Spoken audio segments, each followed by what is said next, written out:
Hey, so welcome back, everyone. Good to have you Get here. it? Yeah, good Sure. to have you here, Alex and Shannon and Neil, Boxer. And it's good to be back with you too. So let's investigate some beliefs, behaviours, outcome process within this. Well, Beliefs, behaviours, outcomes. Yeah. Who would think that that little formula was so powerful? If I can just lead out in this, I'm always equally surprised when delivering in a room and pulling the information from somebody else, how the formula just works.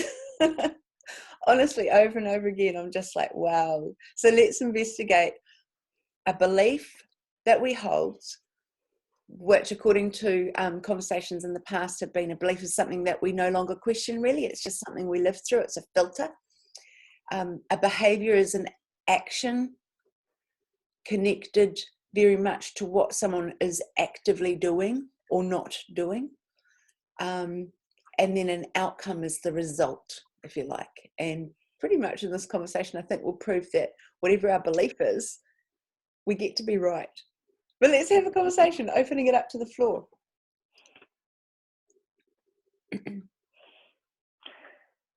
I think first of all, like to well body this, I think it can be like they are three words that can be insignificant alone, but together they are very significant in how we've seen results and how we know it works. You know, because at the end of the day, an outcome equals that you are right. So let's go back to a belief or a belief. we spell it as Beeleaf, and that's how we believe that it is spelt. And so with the belief is I think really nice that it's something you no longer question. So then there's religious beliefs and how religion shapes what you believe in and how that creates outcomes and results for you. Then there is your belief of how you can tackle challenges, how moments affect you, how you can impact your life choices or not, and how much you can change once you decide that change is necessary or not, or when you're wanting something different. So believing that you can be the captain of your rugby team, believing that you can be the best halfback in the region, you know, in a way that's a limited belief because you've limited yourself to just the region, just picking something random out of it. In a way, believing for me that I can achieve what I want in my dancing, that I can jump on my push bike or my motorbike, or that I could enter a motocross race, or I'm just picking random stuff, but believing that you can pass a test, whatever that test being, that you can overcome challenges and really step up into that next level when you choose it. So it all starts with a belief, really, and then the result is the outcome. I remember one day, this guy, I used to do a lot of BMX just on my own free will. Maybe I was 12 and 11, 12, had a nice BMX bike, and I'd go down to the BMX park in Hamilton, and you know, you try to get better every time and try to jump more jumps. And I just started clearing this tabletop that went around a big sweeping corner, and usually by that time you're pretty tired, so it's like, I can't be bothered almost. But I just remember this one, there were these two brothers. One was really, really good rider, and the other, he just turned up. You know, they both looked like Jesus a little with the hair and stuff. They were all, just to give you some body, the taller, leaner fellas. And the brother, he was like, oh, I can't jump that. And we're like, nah, come on, we're all jumping it. Well, come on, nah, it's easy. You can do this. And he goes, no, I can't. I'm going to crash. We're like, no, you won't crash. just jump it, just ride up to it, pull up a little bit, and you'll go over it. And he was like, oh, okay, I'm going to crash though. I'm going to crash. And so he went around the corner and he was like, I'm going to crash. What did he do? All he had to do, it was an easy jump. It wasn't hard. It wasn't technical. He had to just pull up a little bit and go over, but he pulled and crashed. Because his belief from the very start of, hey, bro, you can do this, was, no, I can't do it. And he got to be right. He was right. Yep, no, he, oh man, you'd lose some skin on that lime surface. But yeah, no, he lost a lot of skin, eh? But it was just a simple little story that he got to be right because his belief that he can, that he can't do it. So whether you believe you can or you can't, you are right. And I know of many people who have achieved a lot with just that little belief that, yeah, I can do this. I can do this. I'm sure you've got some people that you can think of. Shan?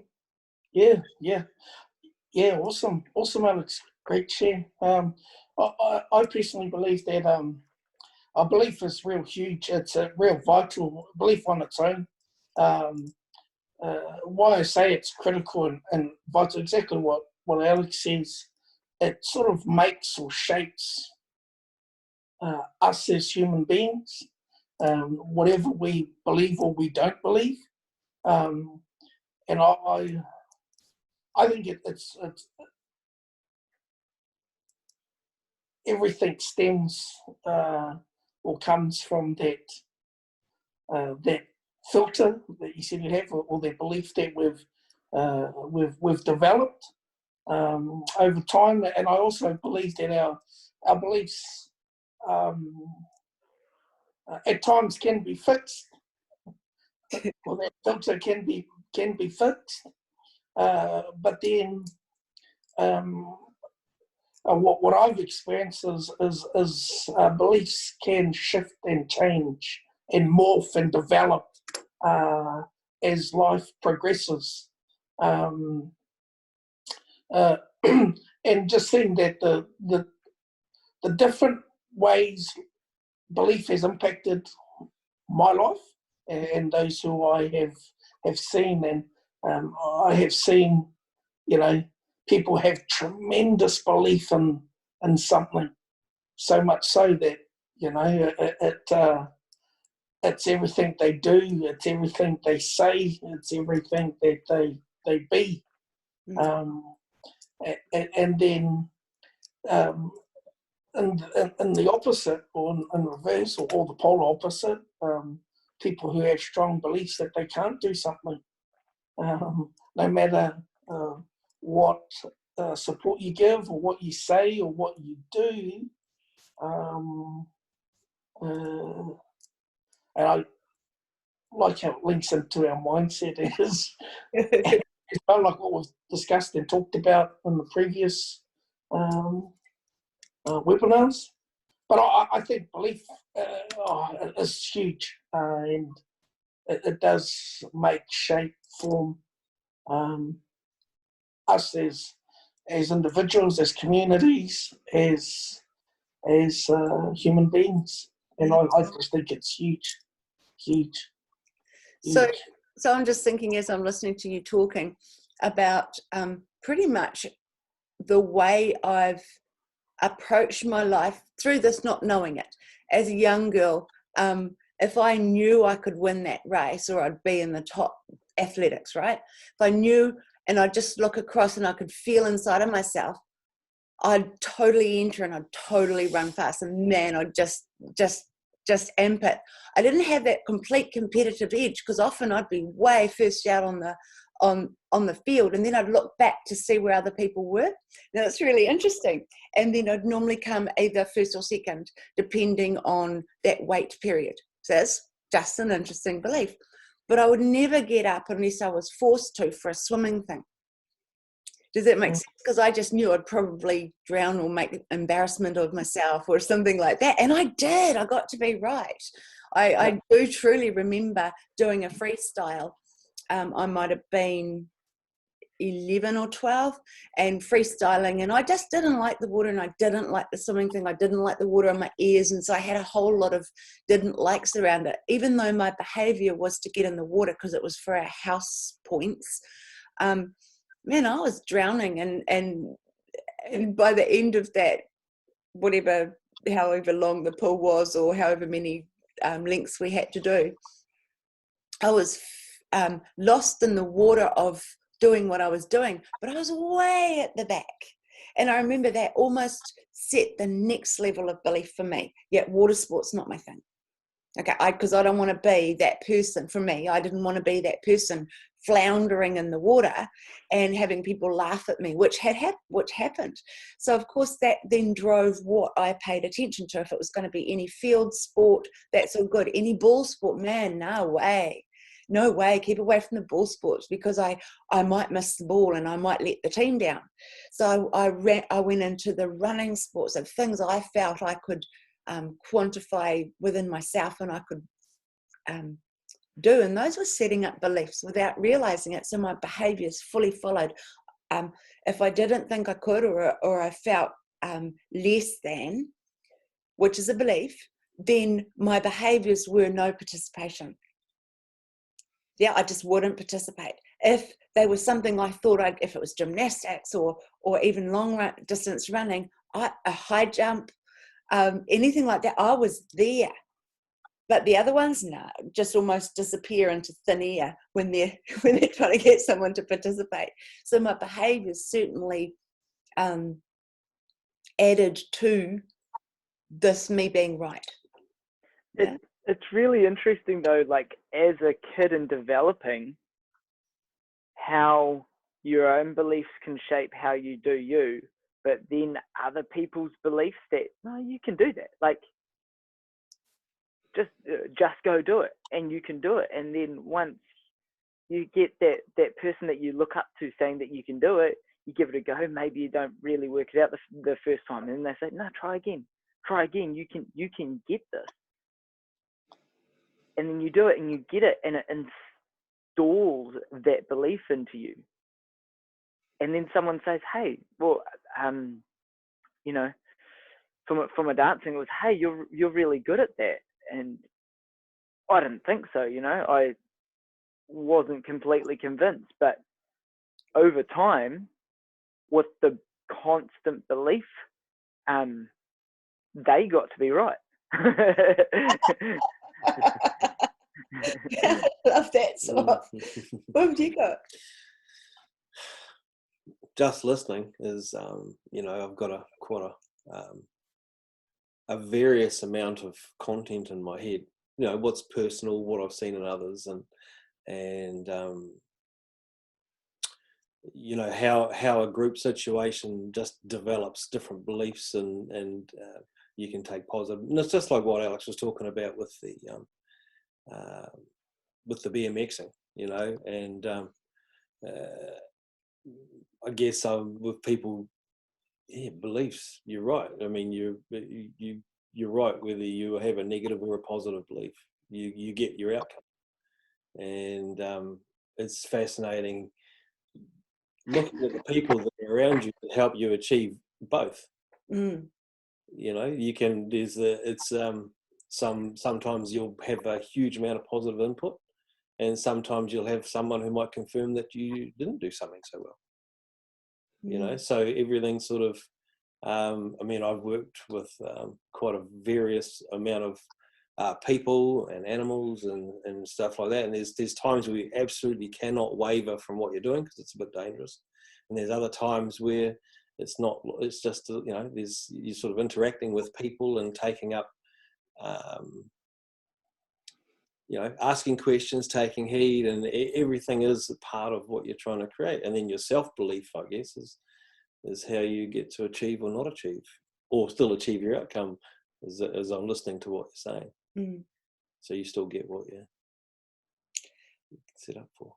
So your beliefs effectively dictate behaviour, participation or not participation. And Alex, your connection to other people's beliefs, and you also pointed to it, so the group think that's involved. Now come on, man, you can do it. Come on, you can do it. It's all right, just give it a go. Just give it a go. Because you only need to change one word from I can't to what if you could. It doesn't even have to be I can. It can be I might be able to. I can't to I could, yeah. Yeah. And just that adjustment in the thinking makes anything. You just look at something that you're like, I can't do that. And then you think, I could do that. You know? Yeah. The leap from I can't to I can is quite a leap. It's almost like you need little stones in the middle, and I could brings in possibility. Or what if you could brings in possibility. It just allows that possibility factor, because I can't negates it. Yeah. It sort of goes from that shake to towards the nod, but you're like, you shake and then you're like, okay, well, maybe I could try. Start the nod. Or I could learn. That's the big one. I could learn. It's really fascinating, because no matter what we put before it, we can prove that we're right. So if we focus it on money, let's say, and I'm not good with money, that statement, just I'm no good with money, that in and of itself is a belief formed through whether it's the way someone's behaved with their money, or whether it's just they don't know any different, or whatever that is around it. I'm just no good with money will equal behaviours of just being not good with money, as in spending it, losing it, letting it run through your fingers, fall through your pockets, interesting value decisions along the way.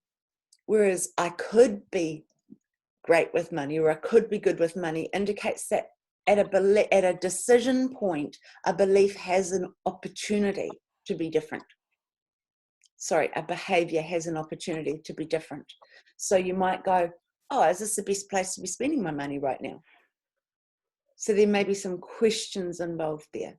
Whereas if someone runs in with, I'm actually really good with my money, and then they can reference, because I do this, because I save here, because I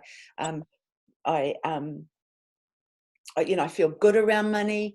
I like to feel empowered. So this is the kind of decisions I make. Either which way, the person gets to be right. Can I ask a question? Please. If belief was a living being, what sort of intent would it have? Because I kind of think that a belief would have a positive intent, even if it's not the best belief for you on the day. That's cool. That's cool. It's really cool.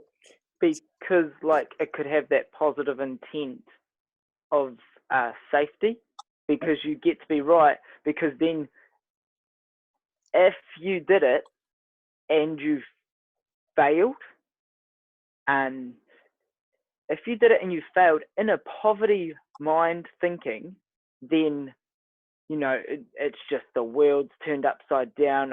Everyone's going to think that you're think what they think, and that little downward spiral really goes boom.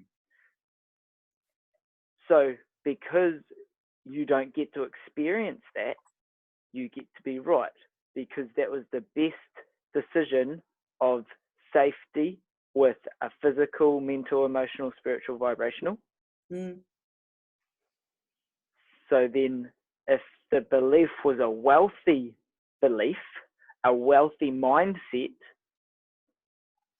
if you did it and you had a go and you learnt, you didn't just try, you had a go and you learnt, then giving it another go, people get to see that you're actually then giving it a go, or trying, as we use a lot. But then once you succeed, you've learned a lot more than someone who didn't even give it a go. Yeah. Someone who gets to give their opinion on the sideline and has never tried it themselves. There's a lot of those people in the world. Yeah. But that real wealthy way to tackle it all and learn, it just pays dividends. Can I jump off that, Shen? If you want to jump in, please just, stop us talking, but just bouncing off the two comments that were just made, the question of if belief was an identity in and of itself, does it have an intent? And then listening to Alex, it is about, from that beautiful idea that it is self-protectant, exactly what Alex says. And then it's like, it's explorative of self if in its program. So the program has been put in place. This is where we sort of shift to a belief as a program concept. It's like a rules of operations, how I move around or bang around on the planet. And the intent always for self in every behavior is positive, even if it doesn't appear so for another person, because it could be positive to protect oneself, or to be outside of ridicule, or to not put yourself in a situation where failure is probable. Or if someone truly, like anyone, if belief, the being, truly knows no other way, then the simplicity is, this belief has worked for me up until now, why would I change? And we identify it like that, we begin to go, hey, this is pretty cool. This is pretty cool. It's almost like the system itself of belief as an entity is out of choice. It's only got one optional choice. And so it constantly does its behaviours. Now, if this entity only knows that it has to self-protect because that's what it experienced, then until it knows that it can be safe in its now, it's unlikely to stretch its boundaries. Sometimes we talk about that as being a one-time learning. You learn something and then you're just like, oh, I'm not doing that again. Yeah, because that was uncomfortable. I felt bad about myself. Alex said about the spiral, and I didn't like feeling bad about myself, because the positive intent that I don't feel bad about myself. And right now I'm feeling bad about myself. So I'm just going to stop doing that. I'm never going to put myself in that kind of situation, because feeling bad feels really bad. And I don't want to feel bad. I want to feel good. But it rattles the process itself. And often, fascinatingly so, keeps this concept of the entity or identity in play, doing the same things, going around in circles the same way. Cool question. So often it is about, oh my God, jump in, Shan. But often it's like, who would I be if I wasn't that? All my life, if I'm owning that space, all my life I've done it this way. People have tried to get me to do something else. And if I did something else, then my life and my past would make me wrong. Oh my God. Because we're talking about, we get to be right by our beliefs. Well, what's the polar opposite to that? It's being wrong. Holy moly. I want to feel wrong. That would make those 7 years. I was talking with a guy yesterday. He's only 22. And he actually used the words, he's wasted so many years of his life. And I'm like, well, how many? He goes, oh, well, I know I'm only 22, but I've wasted a lot of time. And for him to have a quick shift in an hour's conversation, he wants it, but he almost didn't want it, because how could it be that simple? Because he's been in prolonged pain.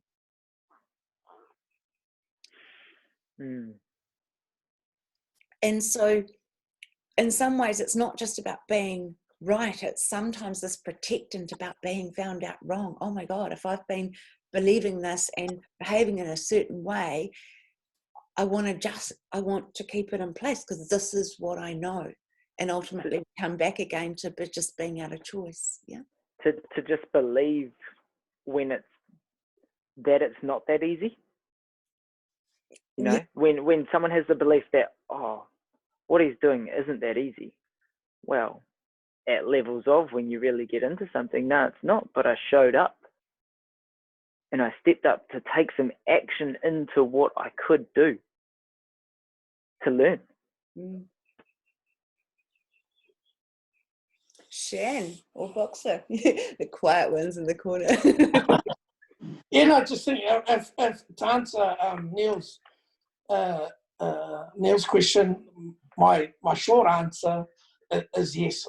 The intent would be to be positive, and just listening to what has been said, yeah, I sort of agree with it. I have nothing else to add, but that just answering that question, yeah, I think if the intent would be a positive intent.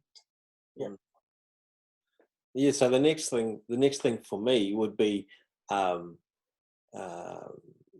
anyone who was a carer of anyone else, for the most part, their beliefs that they instill in you is their positive intent as well, through the best knowledge they know. Yeah. And then trying to break free of or find your own identity and your own beliefs. Holy shit. Yeah, I agree with Boxer, and I think some of our beliefs are taken on. As a young person, we take on others, or those raising us, or those around us. We take on their beliefs until, like what you said, we start to develop our own thoughts and our own experiences and start creating and forming our own beliefs, whether they're the same or different. And that, yeah, like you said, when you get to that point and that realization,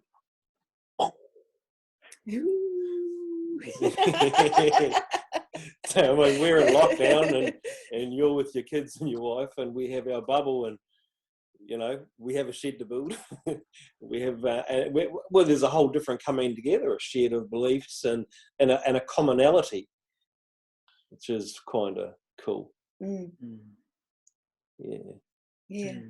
So Shan, I love this this big glow kind of some modality thing that you offered to us.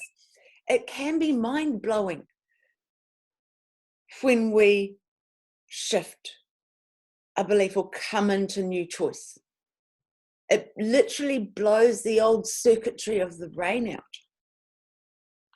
And the feeling of that is actually quite addictive. Now, the first time someone feels it may also be, oh my God.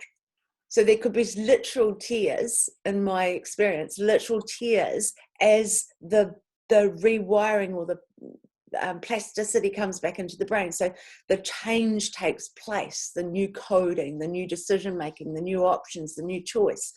And as the old ways of being fall away, that disintegration moment is really quite powerful. But the new possibility overrides it. Yeah, it's greater. Yeah. Spectacular moment, and it has to be more powerful. This is the interesting thing. It has to be more powerful. It has to be a brighter, more chemically encoded experience to allow literally the brain pathways to jump new paths. And it has to be excitable within the system for there to be a desire to move into the unknown in those moments. And it can happen just like that, or it can happen over a series. And the more we have those moments, we move towards them. And if you love learning, or if you love the risk factor thing, or if you love participating in new levels of experience, that growth factor, that's that constant. Try it again. Yeah, it can be quite a beautifully addictive. And I mean that addictive within the chemical frameworks of the body-mind. When you get excited about the busting of old beliefs. And if I say that in a different way, creating new ones, actual choice, ones that you choose, not the ones that were coded as children or taken on in a way where we didn't even know we were setting them up.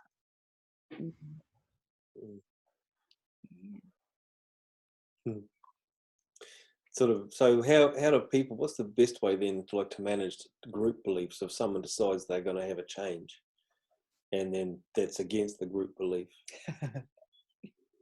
Yeah, great question. I think that's what they call $1 million question. Well, let's answer that and make $1 million. Well, that's interesting. Yeah, because they talk. And I was just saying, like when there is a group or community or group, a bubble, as we're in at the moment, they all have the same beliefs. From my experience, it sort of seems to roll a lot more easier. It's almost like being on the same waka and they're all rowing in the one direction.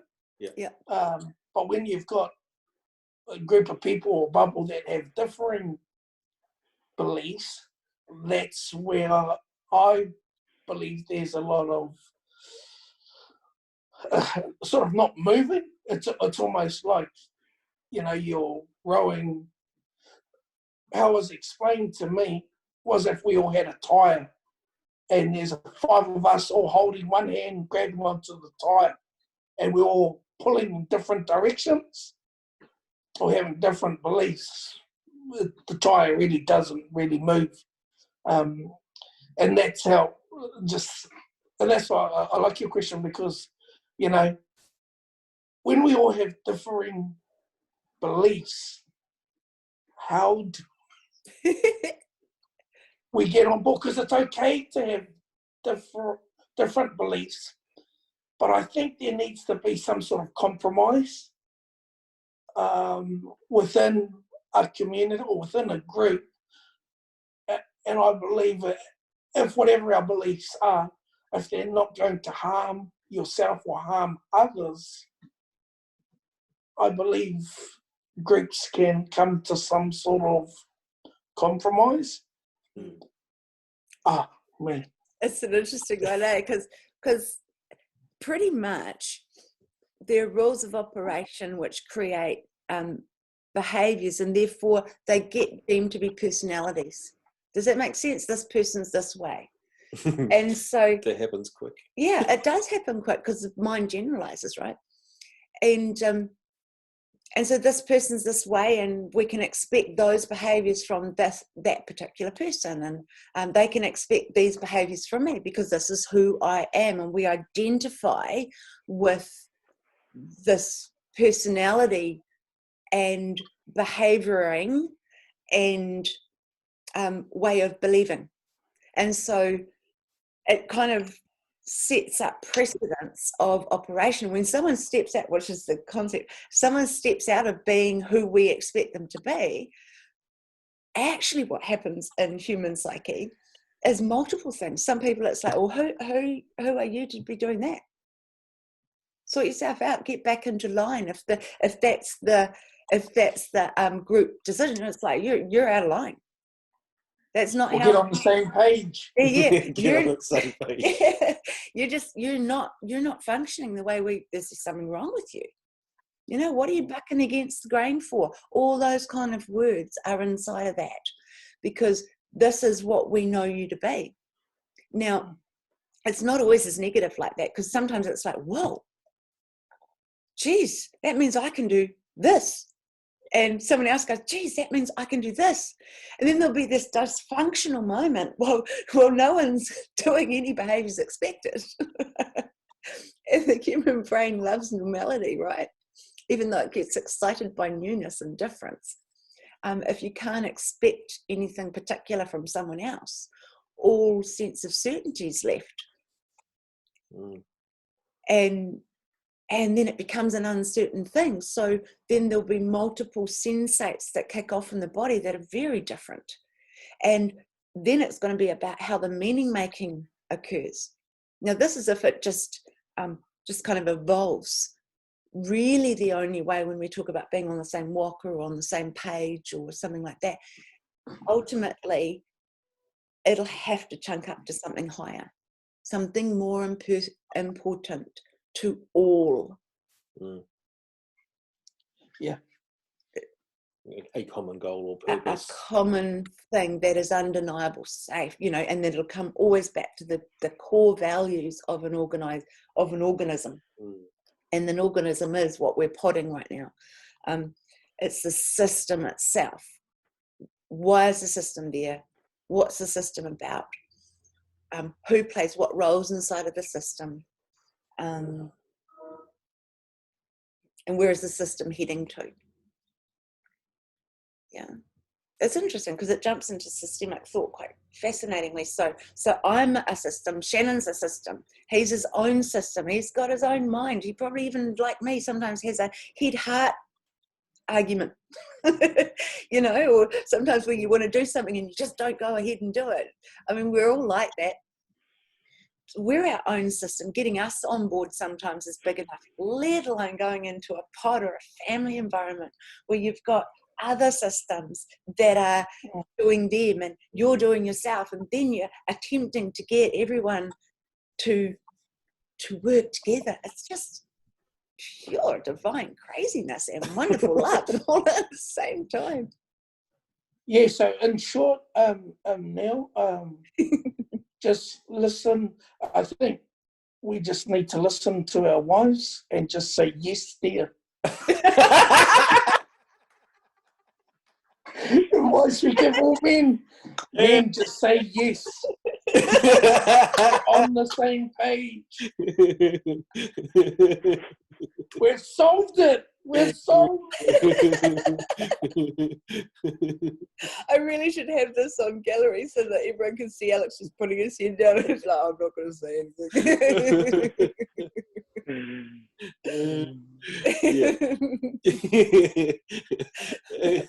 Actually, I want to back you up, Shan. So I went to Australia last year and we got lessons with the top ballroom and youth Vogue coaches that were in Melbourne, probably in Australia. And first lesson with this guy, and I'm like dressed in a nice shirt, and I never practice in a shirt or have a lesson in a shirt, tie, and I was all funky and I was sweating. It was hot. And he says to me, do you know what the formula is for a perfect dancing relationship? And I said, no. And he goes, when all you turn to her and say, whatever she says is yes, dear. And then for whatever you say or think or do, she just turns around and says, off. And that's how it works. And then he goes, and it's probably a lot like most other relationships with females, mate, so just learn that. So that's from top level dancing, and it's probably translatable to other things. Now, probably why my dancing works so well is because I challenge that and I don't say yes, dear. So I'm on the fence again. That's the Alex. That's the Alex. Yeah. So that can go down a huge road, and obviously does when you get to systemic. Now that is talking about your family pod, your team, definitely really applicable to working environments, and to create that wealthy mindset in that, to create an effective, functional, and professional, but really, what's my word, Karyn? Really well operational team. You know, performing team. So really relevant. Then we go to how you do you within that, being your behavior that you actually apply within these beliefs. When you stand up and say, again, I really believe it goes to yourself first. That's my belief. You've got to start with yourself. If you can't change or help and develop someone else without helping and developing yourself. And then you can do it together. That's the really cool thing in a partnership, in a relationship. But then it's how you do you with your behaviors. So at a time of adjustment and learning and developing new things, it's picking up the old behaviors that weren't so useful from someone saying something particularly, and then all of a sudden you rock up because that has been the unuseful and the old you that possibly wasn't working and you're wanting to adjust, or someone does something and you have a reaction, and that goes to our states and our state elicitation and how our states impact our how we do us. So visiting in how you do you inside, how you do your thinking, how you do your physical, how you do your spiritual.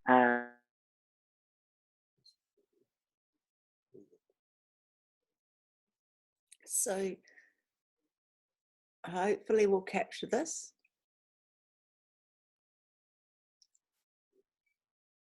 So can you hear us, Alex? You've just frozen on screen. You're still there, Shanen? Yeah, I'm still here. We're still live. Okay. Ooh.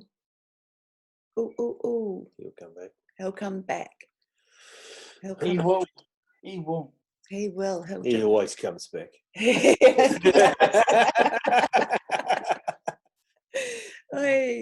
Okay, that was a beautiful passage too. I wonder he. There He is. There he is. Guess what? I'm back.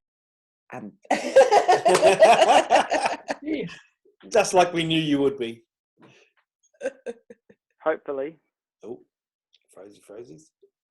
Yeah, just let Now I'm maybe just playing up.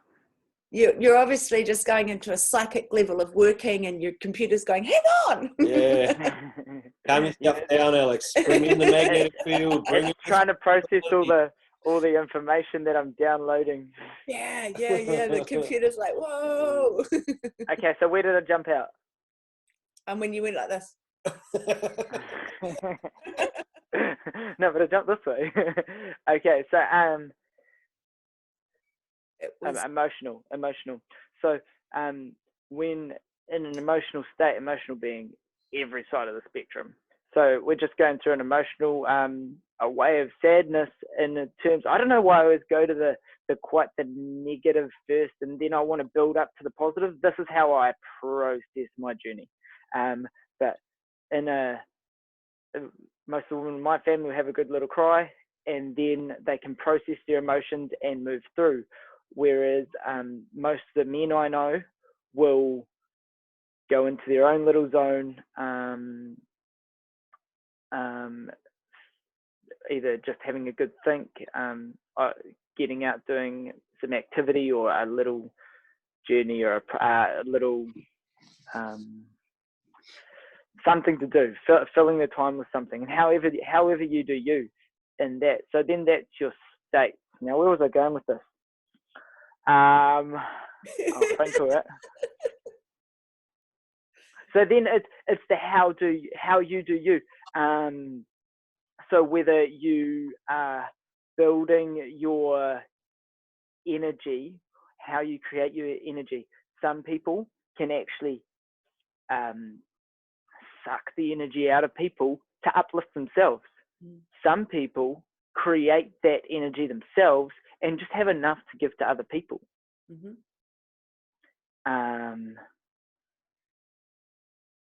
And then, so that's an emotional, how you think, how you react to certain, how you act at a reacting time in certain environments and to things that happen to you, whether, because in a way I've been thinking about this, it's all training. We're always training, we're always practicing how we do us. And then it's because you've always got to re-practice how you do you, because you can't just do you full stop. If here's the other side, if you want to be depressed for an extended amount of time, you've got to keep on practicing that. You've got to keep on bringing up the bad thoughts that happened at a deep pressure point in your past, and you've got to keep on practicing that to happen. And so once you let that go, if you want to, you can keep on practicing the good times that are coming up, the good times that have happened, and really driving your future with how you want to be in your acting, reacting way we do us. Mm. Yeah. Yes. Yes. Oh, okay. So that's a different dynamic too. I was going to invite Shanen at some point, if you will, talk about how you work with your teams, because onboarding, and we've just danced out a wee bit within that, because it is about. It's a big call around the depression, and I'm so totally on that field too. Of we do practice ourselves every morning. We wake up. And we get an opportunity to either just drag our memories from the past and be that all over again, or we get an opportunity to have new thought, fresh thinking, fresh experiences, new opportunities, saying yes to life in different ways. I reckon I believe it's even more than that. You can wake up and be a completely different person at the moment you wake up, but that's not even a wake up point. You can get to now and choose to be a completely different person to what you want to be. And you can make, if you're a protractor, you can make it a full 180 switch. You can make it a 90, you can make it a 45, you can adjust 0.5%. At every single moment in your being that you do your day, out of your 86,400 seconds in a day that you have, as everyone else does, you can choose. And how you believe that, and then how you act it, how you do you about that, is then how it installs into others. Sometimes you can really challenge others' values and it just doesn't work, and that's where those different beliefs can really be pulling on that tire in what you value and the people around you, and people can be challenged by that. Otherwise, you can all sort of pick up the tire and work with each other to move it. Mm. And that'll get your outcome, if you want to change, to you being right, whether you believe it or not. Thank you. Sorry, thanks. I got myself going. That's what happened to your computer. I swear it was that. Yeah, I talked to it. You work it out. Okay.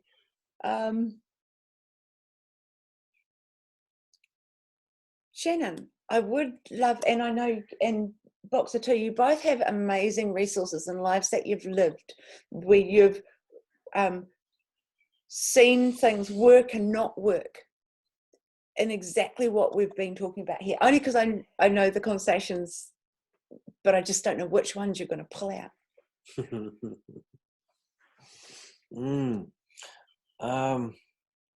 Shen? What you got, Shan?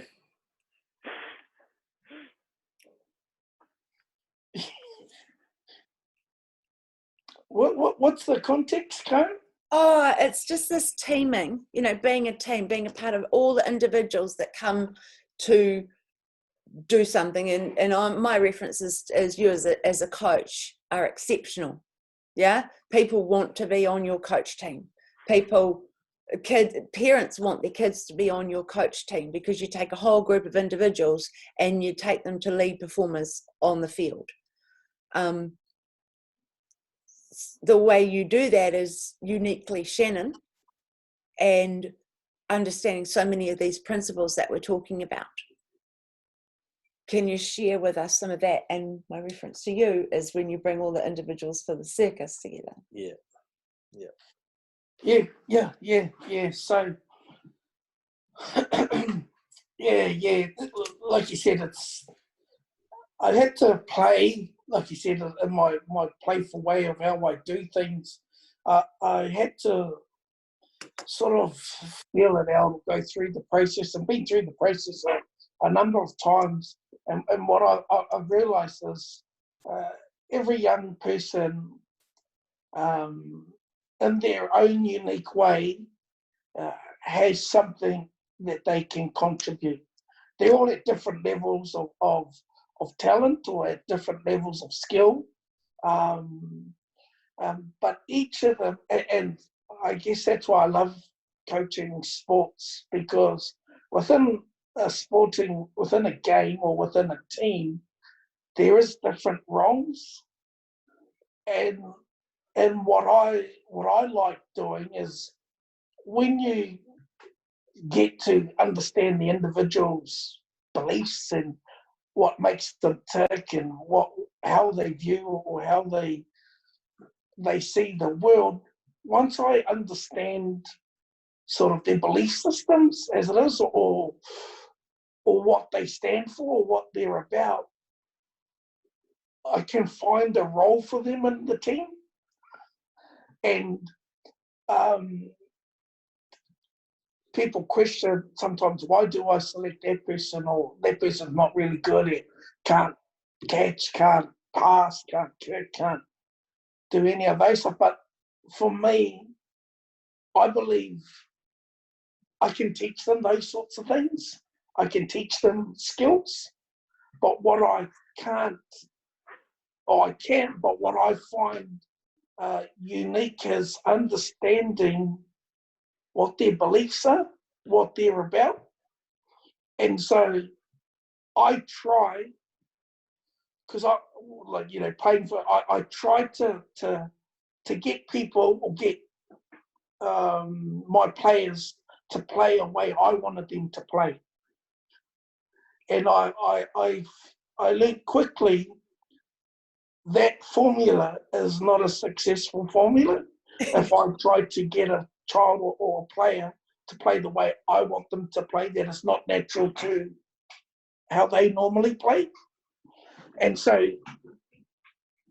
now I try to leave them be their authentic self, and try to use that within my system, or within my team.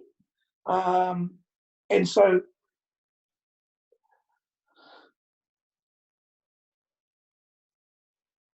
when a parent can see that their child is just being them, I think they like that. They like that their child can just be themselves and express themselves how they wish and how they would like, within a framework. And what I found is that has been successful. So, and the players may not get along with one another. Mm-hmm.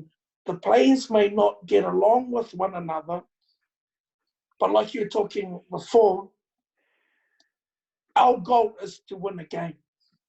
And if each individual buys into that concept, and it's not about winning a game, it's the framing that I use is doing our best. And I know when we do our best, I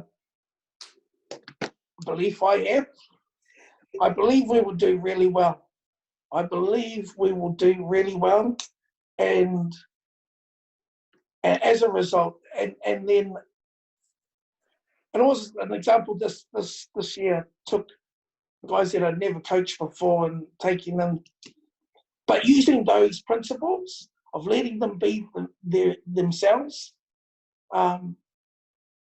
and seeing them just flush, and comments from parents was like, man, from others that were watching, they said, man, I've never seen that boy play like that before. How come he plays like that? You know, that's the best I've ever seen him play.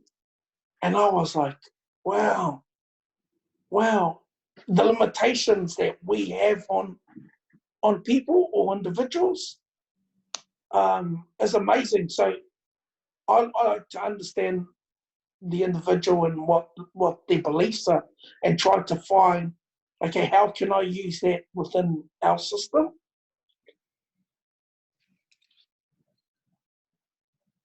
But when a team is doing well, naturally, the boys tend to get along with one another. It's when we're not winning, is when they bicker and fight and moan. But and what's been good is they've brought in to the concept of the idea now, and players, young players have brought, and when they go, it's awesome when they go away into different coaching environments and they learn how other coaches do things. And each coach, and as a coach, there's different types of coaching, and understanding what type of coach do you want to be. Do you want to be a skills development coach? Do you want to be a player's coach, or A coach whisperer? a coach whisperer? But yeah, and that's and as a result, it's almost like the buy-in is already there. They have their beliefs, so our behaviours, and then when a child is able to do, or player is able to do what they do best, authentically, then they just do it, and that's part of that behaviour when they believe. So if you get a boy to do something that they're not comfortable, or a player to do something they're not comfortable with doing, that's going to be really hard, and that's going to be really difficult for a player to do something that they already know they can't do. But if you're just letting a player do what comes natural for them, they just and I believe by default, the behaviours is just what they do best. And the outcome is, where is it? A gold medal. One moment. Which one do I want to pick? That's great.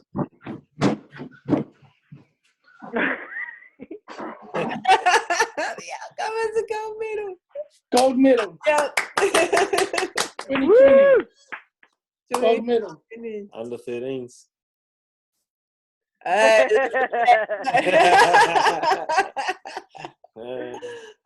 shit, I love it. Thank you. Right. Can you bring? Oh yeah, got heaps. It's very similar to what Shannon is talking about, bringing a group of people together to work in a traveling business that I operated, and it's same thing. It's getting to know the people and their roles and what they think they're good at, and we're in front of the public, and then there's what the public think they're good at, and it's about balancing and keeping everyone happy without fully managing them, because it's quite easy to start to move into levels of management, which doesn't bring out the best. It sort of can bring out the worst, all things. I think not everyone always got on, and that's okay when people aren't looking. Yes. But when you've got an audience, best you can, good behaviour. And you don't often, like when you have a busyness, you don't see people's proud moments. So just remembering to be looking at people and just knowing what they're doing. So if they're having a little proud moment, even with themselves, for, just recognizing that, and then, allowing them to continue that duty, or, don't take anything off them if you can. Like, it just was, and everyone had a different purpose for being in the show. Sometimes we had to look for someone, and sometimes they just turned up, and where they turned up from, we didn't ask too many questions, and then they had a purpose for a little while. We had some animals in the show, so if we had a person designated to do a bit of animal cleaning or something like that, that animal may not have had the same belief as we had that person should be doing it, and they would display that. So therefore, move them on, and just taking aware of the environment. It's no different than coaching the rugby team, and some people are good in some places. Sometimes it's just, it's just get to know everyone, get to know everything, idiosyncrasies. Not everyone can speak English. You don't know how to figure all that out. Sometimes you're watching a lot of body language.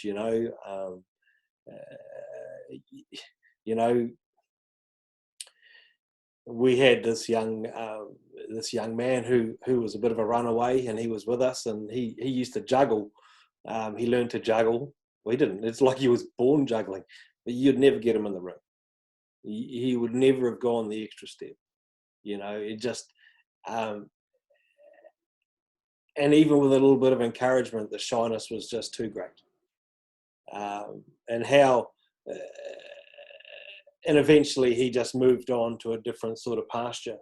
And that was the transient nature of what we had. So if he had stayed a little bit longer, maybe, and then others decided to go to continue some of the things they learned. But hey, we had many different ways that people had belief in the way we travelled. And transiency is geez, you just can't have any judgment. You just can't have any judgment. It's just like,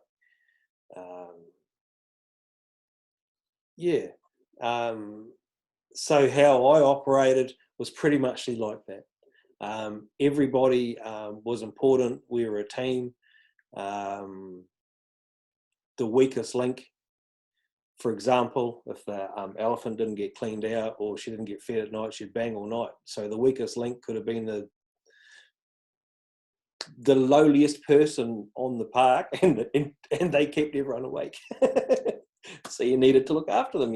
Everyone needed to be, if they needed a night off or they had too many drinks, or it's life. It's real life.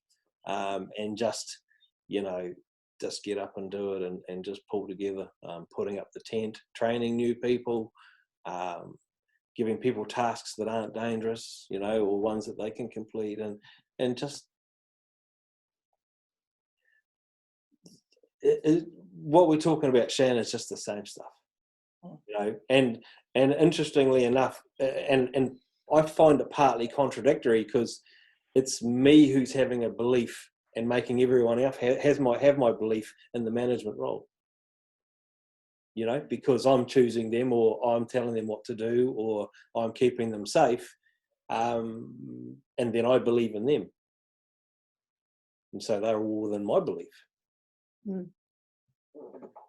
Which is what I like about this is what I've heard from these two high-level performing people is really come back to me, is really the fact that it's not about the show. It's all the little bits in behind and in between that actually start to piece together that puzzle that performs when it is required. Yeah. Even though it's the idea at circus level is to get a successful show with a full tent that brings in an income,